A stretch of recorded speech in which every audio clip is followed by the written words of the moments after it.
మా ప్రభుని నీ ప్రియకుమారుడు మా రక్షకుడు విమోచకుడైన యేసుక్రీస్తు ప్రభువారి శ్రేష్టమైన ఉన్నతమైన నామాన్ని బట్టి మీకు వందనములు స్తోత్రం చెల్లిస్తుంటున్నాం.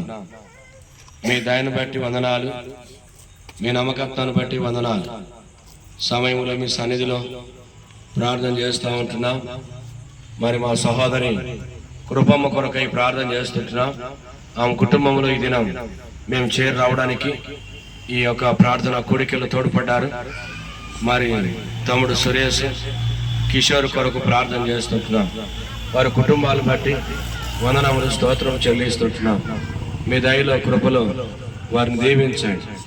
నీ వాక్యం ఇచ్చిన మరి వారి మీద శిక్ష వచ్చినప్పుడు విశేషంగా దీన ప్రార్థన చేశారు.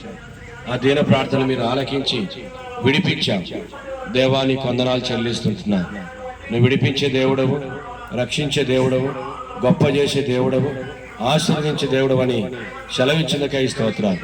మీ దైవాశీర్వాదాలు వీరి మీదకి, ఈ కుటుంబం మీదకి, చేరి వచ్చిన వారందరి మీదకి దయచేయమని ప్రార్థన చేస్తుంటున్నాం. మీకే వందనాలు స్తోత్రాలు. తిరిగి ప్రభువా ఈ సమయంలో ప్రార్థన చేస్తుంటున్నాం. నీ ప్రజల యొక్క అక్కర్ల అవసరం కూడా తీర్చండి. ఎవరైతే నీ రక్షణ గురించిన మాటలు విన్నారో దేవా దీవించండి. మోసకరమైన హృదయం, ఘోరమైన వ్యాధి, హృదయంలో శుద్ధి లేక అపవిత్రతో పాపంతో మలింత ఉన్నారు. క్షమించి నీ రక్తంతో కడిగి పవిత్రపరచండి. నిజ దేవుని తెలుసుకొని నీ కొరకు జీవించినట్లుగా మీరే సహాయపడుతున్నామని ప్రార్థన చేస్తుంటున్నాం. దయగల తండ్రి, ఈ సమయంలో మీ సన్నిధిలో మొరపెడుతుంటున్నా. మేలుకై జ్ఞాపకం చేసుకోనండి. ఏ ఒక్కరు నశించి నరకానికి వెళ్ళడం మీకు ఇష్టం లేదు. దేవా జ్ఞాపకం చేసుకుని ప్రతి ఒక్కరిని కూడా మీరే రక్షించమని